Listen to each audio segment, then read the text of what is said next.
반갑습니다. 오늘은 홍익대학교 인문논술 특징과 전략에 대해서 말씀드리려고 이 자리에 섰는데요. 홍익대학교는 두 문제 냅니다. 1번하고 2번을 내고 몇 분 동안 푸느냐? 20분 동안 풀거든요. 20분 동안 푸는 1번하고 2번이 성격이 조금 차이가 있습니다. 1번은 인문학적인 성격. 그러니까 보통 인문학 하면 문학, 역사, 철학인데 여기에 홍익대학교 예술학과가 있어요. 예술과 관련돼서 일종의 정책적인 브레인 역할을 한 건데 예술과 관련된 부분, 문학, 역사, 철학, 예술과 관련된 사고력을 중심으로 사례에 적용해서 분석하고 비판적인 견해를 내는 걸 좋아합니다. 그래서 1번 문제는 문과대학이나 사범계열 지원자들에게 총 60점의 배점, 100점 만점에 90점이 논술 점수라고 치면 90점 중에 다른 거에 1.5배를 가산하는 거죠. 이거 60점, 이거 30점이 되는 겁니다. 내신 성적과 관련된 게 10점인데 내신 성적에 대해서는 신경 쓰지 말고요. 두 번째, 2번 문제는 성격이 어떠냐면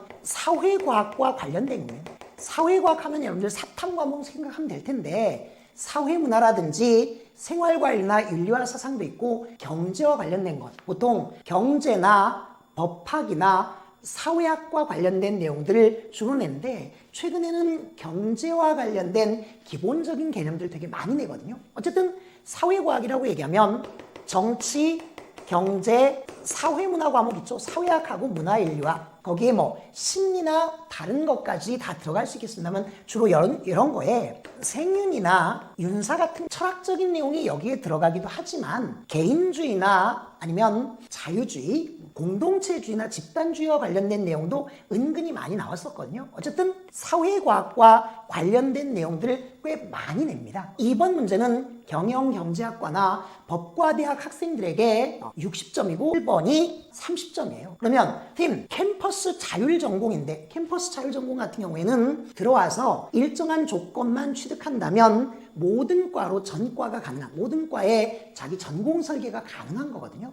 거기는 1번하고 2번이 45점, 45점이라고 생각하면 됩니다. 어쨌든 120분 동안 두 문제고 두 문제가 세트형 문제가 아니기 때문에 어떻게 접근하는 게 가장 좋겠냐? 60분이 좋고 자기가 계열과 관련해서 가산점 있는 걸 좀 더 잘 풀면 되겠죠. 내가 만약 문과대학이라면 1번 문제를, 법과대학이라면 2번 문제를 잘 풀 생각을 하는 게 좋겠네요. 그러면 70분 혹은 70분 50 됐나요? 그다음 작년 같은 경우 수시 오전이나 오후에 학생들한테 물어보니까 수시 오전이 너무 어려웠다고 하거든요. 그래서 자기가 빨리 풀 수 있다고 생각하는 것, 계열 문제하고도 관련성이 있겠습니다만 그거하고 무관하게 만약에 자기가 빨리 풀 수 있는 문제가 있다면 빨리 해결하는 것도 한 방법입니다. 그러면 전략 첫 번째가 뭐가 되느냐? 문제를 받자마자 1번하고 2번을 가볍게 보는 거예요. 1번하고 2번 중에 내가 상대적으로 친숙하다고 느끼는 걸 먼저 풀 수 있습니다. 다만 답안지를 학교에서 줄 때 색깔 있는 답안지를 주는데 1번 답안지는 뭐 예를 들면 파란색, 2번 답안지는 예를 들면 빨간색이면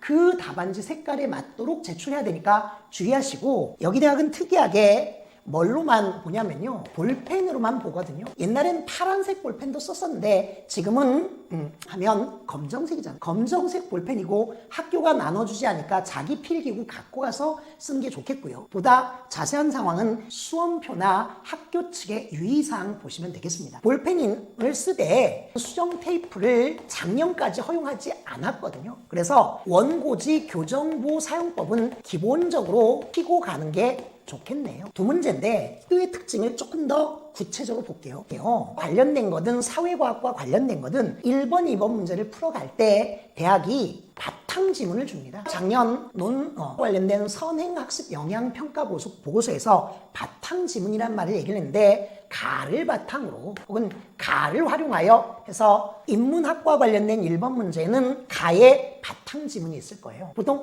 가나 다라면 가, 마바사 하면 마제 시문이 사회과학과 관련된 바탕 지문이 됩니다. 바탕 지문은 다분히 추상적인 성격의 이론이거나 원리를 담고 있는데 그냥 가볍게 보지 말고요. 요약한다 생각하고 대략 100에서 150자 요약한다고 생각하고 이론적인 원리에 대해서 혹은 일정한 개념이 나올 수 있습니다. 예를 들어서 정보의 비대칭성 혹은 도덕적 해이 법치주의 이런 개념이 그런 원리가 나올 수 있고 그다음 이 개념이나 원리와 관련해서 특징으로서의 장점이나 긍정적인 것 혹은 한계와 관련된 얘기도 해줄 수 있어요. 도시화란 이런 것인데 도시화는 이런 긍정성도 있으나 이런 부정성도 있다라고 얘기할 수 있습니다. 혹은 역사 서술에 있어서 역사가의 가치관에 따라 선택될 수 있는데 이런 걸 취사 선택이라 한다. 근데 그런 취사 선택되는 가운데 당대의 지배적인 가치관에 의해서 왜곡이 나타날 수도 있고 굴절이 나타날 수도 있다. 이런 왜곡이나 굴절에 대해서 역사가와 역사적 사실 간의 끊임없는 대화를 통해서 비판적으로 보고 바꿔나갈 수 있는 걸 인식해야 된다. 이런 식으로 된단 말이에요. 그러면 이 추상적인 이론이나 원리, 개념의 특징이나 작동 방식, 한계, 심지어 대안의 방향까지 정리가 됐으면 이걸 잘 읽는 게 좋습니다. 가의 바탕지문이든 마의 바탕지문이든 이걸 정리를 잘해서 100에서 150자 서론격의 문장으로 쓸 수 있을 것.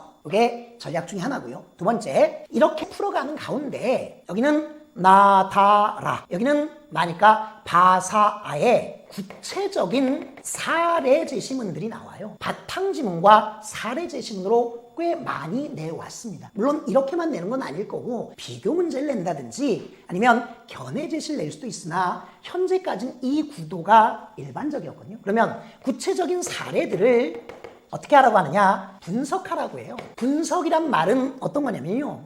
여러 가지 요소로 나눠서 각 요소의 구조적인 위치나 기능, 역할을 자세하게 써라. 근데 그냥 분석이 아니라 비판적으로 분석한다면 이 분석된 내용 중에 문제점을 중심으로 해결의 방향까지 써주는 게 일반적으로 올바른 겁니다. 그게 논술이거든요. 그래서 이 대학은 가의 무엇 바탕으로 나다라에 대해 논하시오 이런 문제를 되게 좋아하기도 했었습니다. 어쨌든 이렇게 추상적인 이론이나 원리의 개념 특징을 구체적인 사례에 적용해서 설명하거나 적용해서 분석하되 비판적으로 보는 걸 되게 좋아하더라. 가든 마든 마찬가지인데 가가 특히 더 그런 성격이 있고요. 마는 개념의 적용 설명 쪽에 가깝고요. 그 다음 어떤 게 있냐면요. 이 대학은 변칙적인 어떤 조건 하나를 주는 경우가 있어요. 작년 같은 경우에는 뭘 줬냐면요. 역사 서술에서 굴절이 나타나는데 다에 나타난 역사적 사실을 분석할 때 라의 관점을 토대로 혹은 라에 나타난 이야기를 중심으로 하라고 했는데 학생들이 녹아버렸거든요. 그 내용 말하자면 삼국시대에 이미 고구려 백제는 신라의 형제국가라는 인식이 있었다고 왕이 말하는데 실제로 동족 의식은 언제 나타났냐? 당나라와의 전쟁 이후에 나타났다. 그런 역사적 사실을 감안할 때 다의 소설 속의 내용은 아마 소설가 혹은 역사가의 당대의 지배적인 인식이 투영되는 과정에서 사실과의 굴절 이런 게 심하게 나타난 거다. 이렇게 분석하기를 원했거든요. 아니면요. 이런 경우도 있습니다. 도시화와 관련된 것을 분석하라고 하면서 24시간 편의점이나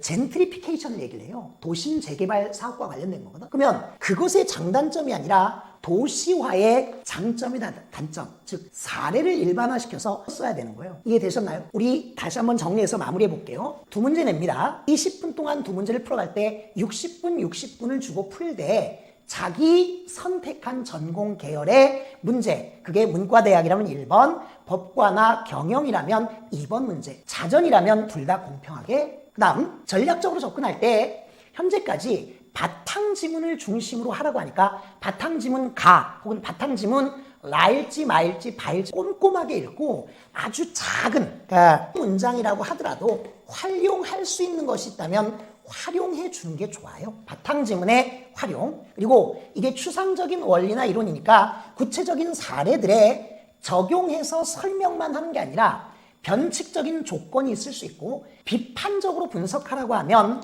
대안에 대해서 말해주는 것이 필요할 수 있다. 특히 이 대학은 서론, 본론, 결론을 조금 더 좋아할 때도 있고 결론을 안 쓰더라도 본론의 끝부분들에 정리되는 문장이 필요한 경우도 많습니다. 이제 홍익대학교 논술시험 얼마 안 남았는데요. 최근에 기출문제부터 풀순대까지 풀었다면 다시 한번 점검하면서 요 원리 검토하시고 좋은 결과 있길 바랍니다. 고맙습니다.